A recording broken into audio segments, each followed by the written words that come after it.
Hi, I'm Adam. I'm from Red Rover Brewing Company. To start with, we collect the apples, and while we're collecting the apples we sort through them and we select which ones are most appropriate. So any ones that have any sort of blemishes or any types of rupture in the skin we throw away, and because of that it means that the quality of the cider is better, because none of the negative qualities of a bruise or something like that comes through in the flavour.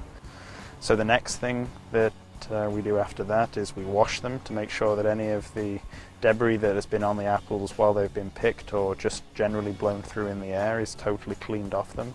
So then you throw it into the crusher, and this crusher is specifically designed to break the apples up into the smallest possible pieces to maximize the amount of yield when we go into the press. Once we get to the press, we prep up the bladder itself. This is a hydro press, so it uses equal pressure around the outside surface to maximize the amount of juice yield. So what we do is we customize it to the type of apple. So a harder apple, you need to press less apple, and a softer apple, you can get away with pressing more. And this is also shown in the amount of juice that you end up yielding. Once we've filled up the press to almost the top, you close up the cheesecloth that goes around the outside. This stops all the finer particulates from getting through, and essentially stops it from squeezing the apple straight through the press itself.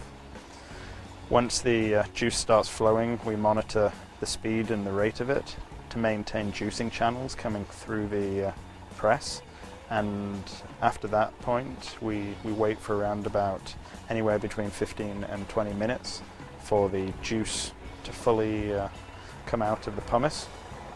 And then the last step of the process, we evacuate the chamber that has done all the pressing.